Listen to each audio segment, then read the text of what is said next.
अस्सलाम वालेकुम my YouTube family, कैसे हैं सब। उम्मीद करती हूँ सब खैरियत से होंगे। अच्छा जी, आज मैं अपनी डिलीवरी एक्सपीरियंस आप लोगों के साथ शेयर करूँगी थ्रू आउट जर्नी। जो मेरे साथ एक्सपीरियंस रहा है मेरी दोनों बेटियों की दफ़ा उसका मैं आपके लोगों के साथ एक्सपीरियंस करूँगी। अच्छा, जो न्यूली मैरिड कपल्स हैं या जो अभी अभी जिन्होंने कंसीव किया, जिनकी डिलीवरी नज़दीक है, उनके लिए ये इन्फॉर्मेशन है कि वो ये वीडियो लाजमी देखें ताकि उनको थोड़ी सी इन्फॉर्मेशन मिल जाए। इसमें ये है कि नॉर्मल डिलीवरी और सी सेक्शन दो केस होते हैं आपकी डिलीवरी में। नॉर्मल में ये होता है कि आप एपिड्यूरल ले सकते हैं, या नॉर्मल में वैसे ही आपको पता है कि वो नॉर्मल हो जाता है। उसके बाद आ जाता है सी सेक्शन। सी सेक्शन में दो तरीके होते हैं, जिसमें आता है सबसे पहले एपिड्यूरल, और एपिड्यूरल के बाद आता है जनरल एनेस्थीसिया। एपिड्यूरल वो होता है कि जो आपकी बैक बोन में इंजेक्ट किया जाता है, बारीक से उसकी सुई होती है, कोई इतनी मोटी वो नहीं होती है, उसको एपिड्यूरल कहते हैं। जिसमें से आपका कमर से लेके पेट से लेके आपकी टांगों तक का जो हिस्सा होता है वो सारा सुन्न हो जाता है, वो होता है एपिड्यूरल। उसके बाद आ जाते हैं जनरल एनेस्थीसिया। जनरल एनेस्थीसिया में आपको मेडिसिन के ज़रिए फुल बेहोशी दी जाती है ताकि आपको कोई होश ना रहे, आपका जो केस है वो आराम से हो जाए। वो इसमें ये होता है कि आप लोगों को कोई होश नहीं होती, डिलीवरी के बाद ही आप लोगों को आहिस्ता आहिस्ता उसका फिर होश आना शुरू हो जाता है।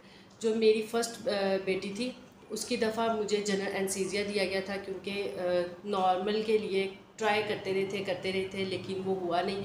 मेडिकेशन और ड्रिप्स वगैरह मुझे लगती रही थी। तकरीबन मेरे ख्याल से कोई 7, 8, 9 घंटे का वो ड्यूरेशन था, जिसमें काफ़ी डॉक्टर्स ने भी कोशिश की थी, लेकिन वो फिर आपको पता है कि इसमें ज़्यादा इतना टाइम नहीं लगा सकते, क्योंकि मेरी जो बेटी है उसका जो फोर हेड के नीचे बाजू का वो बाजू आ गया था, जिसकी वजह से फिर वो कॉम्प्लिकेशन हो जाना था। इसलिए फिर उन्होंने कहा कि इसको हम नहीं लेते।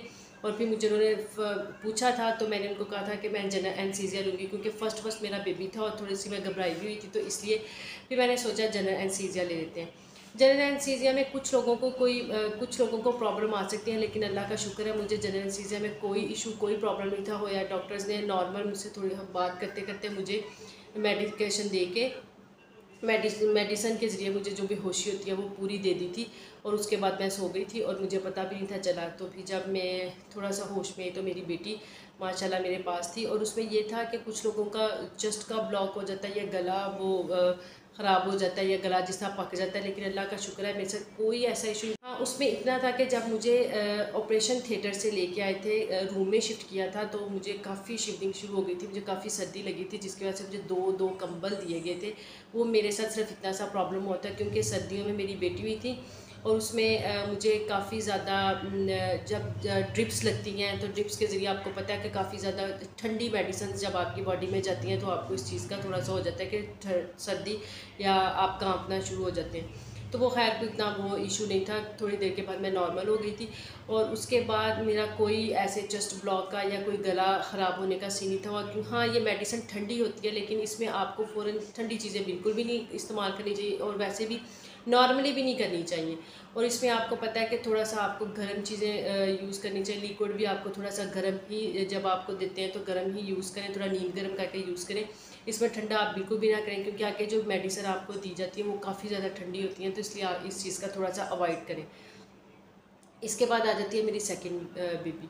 क्या जो एक्सपीरियंस था उसमें ये था कि मुझे मेरा बीपी का इशू हो गया था। उसमें आपको पता है जब फर्स्ट ऑपरेट हो जाए तो उसके बाद सेकंड जब होता है तो उसमें नॉर्मल डिलीवरी का कोई सीन नहीं होता।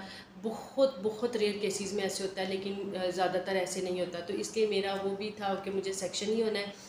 और उसमें ये था कि लास्ट मंथ में जाके मेरा बीपी काफ़ी शूट कर गया था, 200 मेरा बीपी क्रॉस हो गया था। उसमें मुझे काफ़ी इंजेक्शंस लगना स्टार्ट हो गए थे। करते करते पूरा एक दिन लगा था मुझे मेरा बीपी को नॉर्मल करने में, लेकिन कोई नॉर्मल नहीं था हुआ। तो उसके बाद फिर मेरी डॉक्टर ने मुझे फ़ौरन इमीडिएटली मुझे कह दिया था कि आपने ऑपरेट अब करवाना है, आपका अब ऑपरेट होगा, क्योंकि हम अब ज़्यादा देर वेट नहीं कर सकते हैं। तो उसमें फिर मुझे डॉक्टर ने कहा था कि आपका बीपी काफ़ी शूट कर गया, तो इसलिए हम आपको जनरल एनेस्थीसिया नहीं देंगे, क्योंकि ये डॉक्टर्स को बेहतर पता होता है उसमें अगर इसमें भी कोई सीन हो सकते हैं ऐसे कि आपका बीपी काफ़ी शूट कर जाए, तो आपको जनरल एनेस्थीसिया नहीं देते, क्योंकि आपको पता है जनरल एनेस्थीसिया में आपको पूरा बेहोश किया जाता है। तो इसलिए उसमें भी उन्होंने मुझे कहा था आपको ये चीज़ नहीं देंगे। फिर उन्होंने मुझे कहा था एक लास्ट है, आपको एपिड्यूरल दिया जाएगा।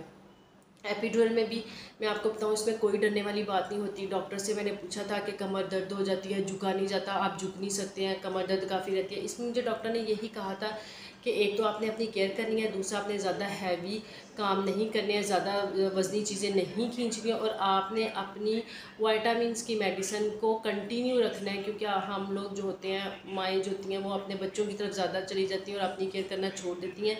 तो इसलिए डॉक्टर्स ने मुझे कहा था कि आपने अपनी मेडिकेशन लाजमी रखनी है, इसमें आपने विटामिन लाजमी यूज़ करते रहना है, इसको आपने छोड़ने में कोई इशू नहीं होता, कुछ भी नहीं होता। ये सब बातें बनी हुई हैं, एक स्मिथ बना हुआ है कि आपको के इंजेक्शन लग जाते हैं, कमर में दर्द शुरू हो जाती है। ऐसा कोई सीन नहीं है, अल्लाह का शुक्र है मुझे ऐसा कोई मसला नहीं हुआ। तो एपिड्यूरल में भी मुझे डॉक्टर ने आराम से बिठाया था और मुझे पता भी नहीं चला, बातों बातों में इंजेक्ट कर दिया। मुझे सिर्फ मेरे हाथ से एक इंजेक्शन लगा था या 2 इंजेक्शन लगे थे सिर्फ, और उसमें आपको बिल्कुल फील नहीं होता, कोई सुई मोटी नहीं होती है, बारीक सी सुई होती है, आपको बिल्कुल फील नहीं होता। उस टाइम आप अपनी दूसरी सोचों में इतना बिजी होते हो कि आपको पता भी नहीं चलता कि आपको जब इंजेक्ट किया जाता है। तो बस वो उसके बाद मुझे डॉक्टर ने पूछा, तो मुझे लटा के उन्होंने पूछा कि आपका मेरा बिल्कुल मुझे मूवमेंट बिल्कुल फील नहीं थी होती। इसका मतलब है कि मेरा वो जो पेट से टांगों तक का पार्ट है वो सुन्न हो चुका था। तो उसके बाद मुझे पता भी नहीं चला, और क्योंकि वो आपका नीचे वाला पार्ट सुन्न हुआ होता है और आप मूवमेंट कोई भी नहीं कर सकते हो। तो अल्लाह का शुक्र है, वो भी अल्हम्दुलिल्लाह मेरा ठीक रहा था। एक्सपीरियंस भी मेरी बेटी हुई, लेकिन उस दौरान जब मैंने बेबी की आवाज़ सुनी तो मुझे बिल्कुल होश नहीं रहा और मैं सो गई। इसमें ये होता है कि आप सोते नहीं, लेकिन मैं सो गई थी क्योंकि मेरी हालत काफ़ी पिछले दिनों ख़राब रही थी। डिलीवरी से पीछे वाले दिन में मेरा बीपी काफ़ी शूट कर गया था, शायद इस वजह से मैं सो गई। तो जब मुझे नेक्स्ट डे होश आया तो मुझे नर्स ने मुझे बताया कि आप तो सो गई थी, इस तरह वैसे केसेस में होता नहीं है, आपका काफ़ी हमने केयर की थी, बार बार आपको चेक करते नहीं, आप सो गई थी। लेकिन मैं आप लोगों को एक ये बात बता देती हूँ, सबसे पहले आपने अपनी केयर नहीं छोड़नी है। दूसरा, आपने अपनी बीपी का ख़ास ख्याल रखना है। जो लोग अब न्यूली कपल मैरिड कपल्स हैं, जिनकी अब कंसीव या डिलीवरी के दिन चल रहे हैं, कोई अपने खाने में सॉल्ट यूज़ नहीं करना। आपके ये दिन बहुत ज़्यादा इंपॉर्टेंट है। आपने कोई भी ऐसी चीज़ यूज़ नहीं करनी जिससे आपका बीपी शूट कर जाए।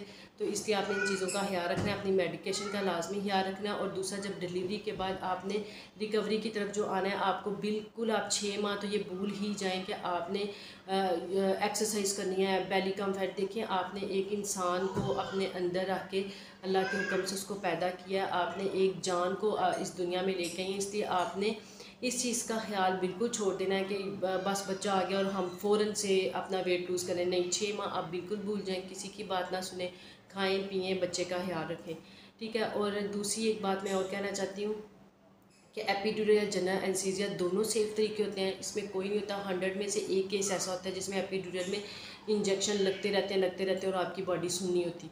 बहुत ही रेयर केसेस होते हैं। आपने अपने एक्सपीरियंस के साथ दूसरों के एक्सपीरियंस को बिल्कुल ऐसे नहीं करना। मतलब कि आपने जब डिलीवरी वाले दिन जाना है, उससे पहले आप ऐसी कोई वीडियो ना देखें जिसमें आपको दूसरों के एक्सपीरियंस सुनने को मिले, और आपने वो वाली वीडियो से थोड़ा सा करना है। हाँ, डिलीवरी के बाद आप देखें, उससे पहले आप यूट्यूब पे इस तरह की वीडियो सर्च ना करें कि डिलीवरी एक्सपीरियंस क्या था, क्योंकि आपके डॉक्टर आपको बेहतर तरीके से बता सकती है।